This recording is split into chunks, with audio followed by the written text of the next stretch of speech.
India market invest mindset আপনাদের স্বাগত। যা চায় নতুন এসেছেন তাদের বলো প্লিজ চ্যানেলটাকে সাবস্ক্রাইব করবেন, লাইক করবেন, বেল আইকনটা প্রেস করবেন, তার সাথে অল বাটনটা প্রেস করবেন, নোটিফিকেশন সঙ্গে সঙ্গে আপনাদের কাছে গিয়ে পৌঁছাবে। টাটা পাওয়ার পাওয়ার সেগমেন্টের একটা নাম্বার ওয়ান কোম্পানি বলতে পারেন, যেই কোম্পানিটা স্যার রিনিউয়াল সেগমেন্টে তো কাজ করছেই, তার সাথে সাথে কোম্পানিটা চার্জিং স্টেশন নিয়েও কাজ করছে। অর্থাৎ ইলেকট্রিক ভেহিকেলস আসছে, তো ভেহিকেলসের চার্জিং স্টেশন এই কোম্পানিটা তৈরি করছে অল ওভার ইন্ডিয়ায়। তার পাশাপাশি কোম্পানিটার পুরনো যে বিজনেস ছিল পাওয়ার জেনারেশন, ট্রান্সমিশন, ডিস্ট্রিবিউশন, সেটা তো রয়েছেই। তো সেই জায়গায় দাঁড়িয়ে business model, unique business model, কোম্পানিটা সোলার এনার্জি এবং সোলার রুপটপ নিয়ে কাজ করছিল। এখন কিন্তু কোম্পানিটা বলতে পারেন উইন্ড এনার্জি নিয়েও কাজ শুরু করেছে। তো স্যার লাস্ট ট্রেডিং সেশনে দেখলে দেখা যাবে কোম্পানিটা 1.5% মতন একটা আপসাইড মুভমেন্ট দেখিয়েছে। লাস্ট এক মাসে যদি দেখলে দেখা যাবে কোম্পানিটা 12.5% ডাউন সাইড মুভমেন্ট দেখিয়েছে। লাস্ট 6 মাসে দেখলে দেখা যাবে কোম্পানিটা 6% মতন পড়েছে, কিন্তু হাই থেকে দেখতে পারবেন যে কোম্পানিটা কিন্তু ম্যাসিভ গিরাওয়াট দেখিয়েছে প্রায় 16.5%। যেখানে কোম্পানিটা হাই মেরেছিল 494, সেখান থেকে কোম্পানিটা এখন ট্রেড করছে কোথায়? 405-এ। তো পড়েছে কেন? দেখুন, পড়ার পিছনে ইন্ডিভিজুয়ালি কোনো কারণ নেই এই কোম্পানিটার। যদি পড়ার পিছনে কারণ বলেন, কারণ হচ্ছে মার্কেটের গিরাওয়াট, যেখানে নিফটি প্রায় 10% মতন কারেকশান হচ্ছে, সেখানে এই কোম্পানিটাও কিন্তু নিচে এসছে। তো ভালো ফান্ডামেন্টাল স্ট্রং কোম্পানি, Q2 এর রেজাল্টও ঠিকঠাক আছে। কোম্পানিটা ফালতু নিচে এসছে কেন? মার্কেটের প্রেশারের জন্যে, মার্কেটের সেল অফের জন্যে, বা প্রফিট বুকিং বলতে পারেন। তো এই কোম্পানিটা কিন্তু আপনি রাডারে রাখতে পারেন, তার হাই থেকে অনেকটা নিচে এসছে স্যার। তার পাশাপাশি এই কোম্পানিটাকে নিয়ে কিন্তু একটা ভালো নিউজও পাওয়া যাচ্ছে। চলুন নিউজটা কি সেটা একটু দেখি। স্যার কোম্পানিটাকে দেখলে দেখা যাবে 596 কারোরের একটা অর্ডার পেয়েছে, এবং তার পাশাপাশি কোম্পানিটা কিন্তু বলতে পারেন, দেখুন একটু আগে আমি বলছিলাম না যে কোম্পানিটা আগে সোলার এনার্জি নিয়ে কাজ করতো, এখন উইন্ড এনার্জি নিয়েও কাজ করছে। তো টাটা গ্রুপের সোলার এবং উইন্ড পাওয়ার কোম্পানি। তো কোম্পানিটা commissioning on one of Indian largest floating solar project, কত? 126 মেগাওয়াট ইন ওমকারেশ্বর মধ্যপ্রদেশ, অর্থাৎ মধ্যপ্রদেশের ওমকারেশ্বরে করছে, যেটা কত? 126 মেগাওয়াটের। অনেকে বলতে পারেন যে ফ্লোটিং সোলার প্রজেক্টটা কি? স্যার জলের মধ্যে এই প্রজেক্টটাকে সেট আপ করা হয়েছে, যেখানে ফ্লোটিং সোলার প্রজেক্ট। এই প্রজেক্টটা কে সেট আপ করেছে? দেখুন, টাটা পাওয়ার তো করেনি, কারণ টাটা পাওয়ারের একটা সাবসিডারি টাটা রিনিউয়েবল এনার্জি, অর্থাৎ TPREL, সেই কোম্পানিটা কিন্তু এই সেট আপটা করেছে, যেটা টাটা পাওয়ারেরই একটা সাবসিডারি। স্যার এই যে ফ্লোটিং সোলার প্রজেক্ট না, এই প্রজেক্টটা 126 মেগাওয়াটের, একটু আগে আমরা দেখেছি, যেখানে বলছে যে ইন্ডিয়ার লার্জেস্ট ফ্লোটিং সোলার ইনস্টলেশন এই প্রজেক্টটা কিন্তু স্যার। তো সেই জায়গায় দাঁড়িয়ে স্যার কোম্পানি যে প্রজেক্টগুলো সেট আপ করছে পাওয়ার জেনারেশনের জন্য, কিসের জন্য? অবভিয়াসলি বিজনেসের জন্য। তো সেই জায়গায় দাঁড়িয়ে কিন্তু স্যার এই কোম্পানিটা বিজনেস থেকে অবশ্যই প্রফিট জেনারেট করছে। স্যার এই কোম্পানিটা কিন্তু এগ্রেসিভলি কাজ করছে।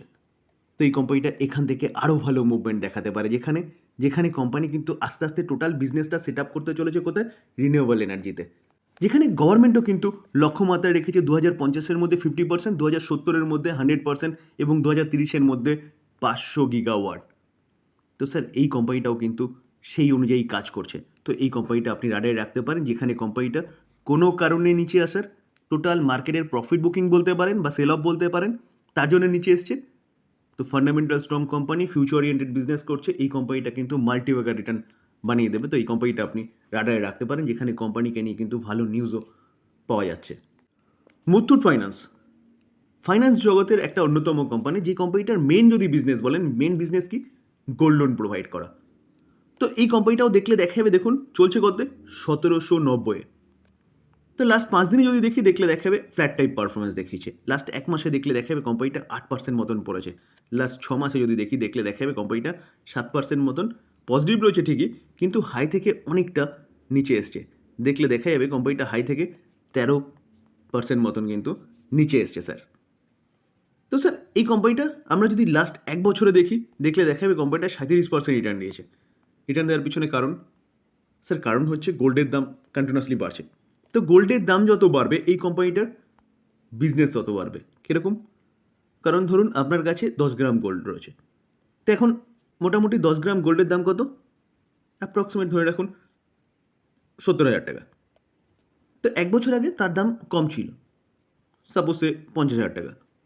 তো 50,000 টাকায় তখন 10 গ্রাম গোল্ড নিয়ে গেলে আপনি 50,000 টাকা লোন পেতেন, এখন 10 গ্রাম গোল্ড নিয়ে গেলে আপনি 70,000 টাকা লোন পাচ্ছেন।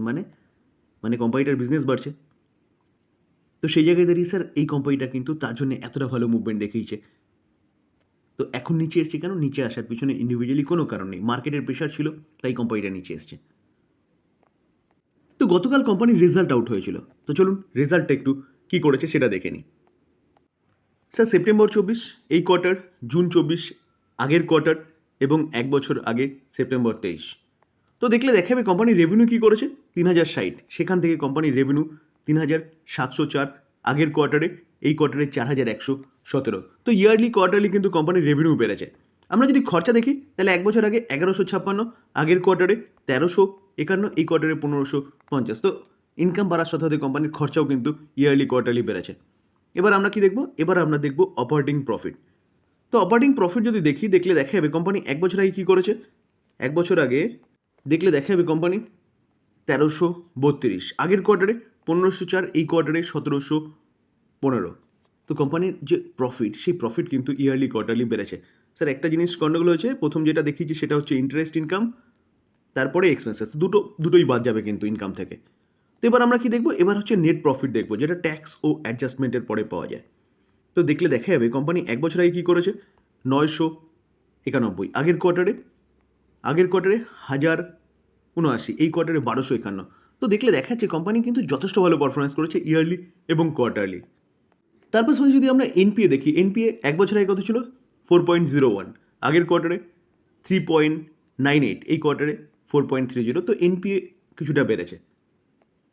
তো স্যার এই কোম্পানিটাও কিন্তু আপনি রাডারে রাখতে পারেন, যেখানে এই কোম্পানিটাও তার হাই থেকে অনেকটা নিচে এসছে। নিচে আসার পিছনে ইন্ডিভিজুয়ালি কোনো কারণ নেই। ভালো কোম্পানি সস্তায় পাওয়া যাচ্ছে বা সেলে পাওয়া যাচ্ছে বলতে পারেন, যেখানে কোম্পানির রেজাল্টও কিন্তু যথেষ্ট ভালো হয়েছে। তো এই জায়গা থেকে কোম্পানি কিন্তু আরও ভালো মুভমেন্ট দেখাতে পারে। কোম্পানিটা শুধু গোল্ড লোন প্রোভাইড করে এরকম ব্যাপার নয়, কোম্পানিটা মর্টগেজ লোন থেকে শুরু করে সব রকম লোন এই কোম্পানিটা প্রোভাইড করে, পার্সোনাল লোনও প্রোভাইড করে। তো এই কোম্পানিটা কিন্তু আপনি রাডারে রাখতে পারেন লং টার্ম ইনভেস্টমেন্টের জন্য। স্যার মুডিজ দিগ্গজ এক রেটিং এজেন্সি, যেখানে এই মুডিজ তারা কি বলছে, তারা বলছে India is a sweet spot, অর্থাৎ তারা অবশ্যই ভালো কথাই বলছে। তারা কি বলছে দেখুন, মুডিজ রিপোর্ট বলছে highlight robust economic growth, momentum aim, inflation challenge, যেখানে ইকোনমি আমাদের ভালোই করছিল কিন্তু এখন একটা ইনফ্লেশন চ্যালেঞ্জ এসে দাঁড়িয়েছে। দেখুন according to a recent report by Moody's, the rating agency projected ইন্ডিয়ার জিডিপি, অর্থাৎ গ্রস ডোমেস্টিক প্রোডাক্ট গ্রোথটা কী বলছে, 7.2 ইন 24, তার পাশাপাশি 25-এ 6.6 এবং 26-এ 6.5। তো তারা যা রেটিং দিচ্ছে বা রেটিংয়ের কথা বলছে জিডিপি, সেটা কিন্তু যথেষ্ট ভালো রয়েছে। তো সেই জায়গায় দাঁড়িয়ে স্যার ভালো রয়েছে মানে কি, তাহলে আমাদের ইকোনমি ভালো করবে। তো ইকোনমি ভালো করবে কী করে? অবভিয়াসলি আমাদের বিজনেস ভালো হবে। তো বিজনেস ভালো হতে গেলে কিন্তু যে এফআইআই, ফরেন ইনস্টিটিউশন ইনভেস্টর, সেই এফআইআইদের কিন্তু বাফসি হতে হবে। তো সেই জায়গায় দাঁড়িয়ে স্যার কালকে আমরা কভার করেছিলাম যে মতিলাল ওসওয়ালের কোফাউন্ডার রামদেও আগরওয়াল, তিনি যে টার্গেটটা দিয়েছেন না, সেই টার্গেটটা কিন্তু অ্যাচিভ করা খুব সহজ হবে। কারণ স্যার দেখুন আমাদের ইকোনমি যথেষ্ট ভালো করছে। তো চায়নার ইকোনমি মুখ থুবড়ে পড়েছিল, তাদেরকে বুস্ট আপ করার চেষ্টা করছে। তো আমাদেরকে কিন্তু বুস্ট আপ করতে হবে না, কারণ আমাদের ইকোনমি স্মুথলি চলছে। হ্যাঁ, ইনফ্লেশন একটু মাথাচাড়া দিয়েছে, সেটা আরামসে কন্ট্রোলে চলে আসবে। তো পরিস্থিতি স্বাভাবিক হলে কিন্তু আবার এফআইএসের বাফসি ঘটবে। তো বাফসি ঘটলে রামদেও আগরওয়ালজি যা বলছে সেটাই কিন্তু হবে, কারণ আমাদের ইকোনমি কিন্তু যথেষ্ট ভালো করছে, গ্রোয়িং ইকোনমি বলতে পারেন। তো স্যার আবারও বলবো যে ভালো ভালো স্টকগুলো চুজ করুন, বাই করুন, হোল্ড করুন, কিন্তু আপনার লক্ষ্যে আপনি পৌঁছে যাবেন। স্যার আজকের দিনের লেটেস্ট নিউজ, যেখানে 15ই নভেম্বর আজকের দিনে কিন্তু পাওয়া যাচ্ছে, কী পাওয়া যাচ্ছে, যে ইন্ডিয়ার যে ফেস্টিভ্যাল সিজন চলছে, এখন আমাদের ফেস্টিভ সিজন চলছে। তো এই ফেস্টিভ সিজনে বলছে যে রিটেল অটো সেলসের গ্রোথ 12% বেড়েছে। ভাবতে পারছেন, এই যে 12% বাড়ার কথা বলছে, এটা প্রিভিয়াস ইয়ারের সাথে কিন্তু কম্পেয়ার করে বলা হচ্ছে, যেখানে বলা হচ্ছে যে সবচেয়ে বেশি বা লিডিং পজিশনে কে রয়েছে, টু হুইলার কোম্পানিগুলো। তো স্যার টু হুইলার কোম্পানিগুলো মাথায় রাখবেন, যেখানে ফেডারেশন অটোমোবাইল ডিলার অ্যাসোসিয়েশন ফাডা তারা কি বলছে? তারা বলছে যে অটো সেলস অক্টোবরের 3 তারিখ থেকে নভেম্বরের 13 তারিখ পর্যন্ত প্রিভিয়াস ইয়ার কত ছিল? 3.8 মিলিয়ন ইউনিট, সেটা 4.3 মিলিয়ন ইউনিট, অনেকটা কিন্তু বেড়েছে। তো সেই জায়গায় দাঁড়িয়ে স্যার অটো কোম্পানিগুলো কিন্তু আপনি রাডারে রাখতে পারেন, কারণ কারণ বারা মানে এই কোয়ার্টারে কিন্তু অটো কোম্পানিগুলো আশা করা যায় ভালো পারফরমেন্স দেখাবে। যেখানে আমরা অক্টোবরের ডেটা দেখেছিলাম সেখানেও কিন্তু প্রতি কটা কোম্পানি ভালো ডেটা প্রেজেন্ট করেছিল সেলসের আঁকড়া। তো স্যার আমাদের ফেস্টিভ্যাল সিজন এখনও অনগোয়িং, তো এই কোয়ার্টারে কিন্তু কোম্পানিগুলো ভালো পারফরমেন্স দেখাতে পারে।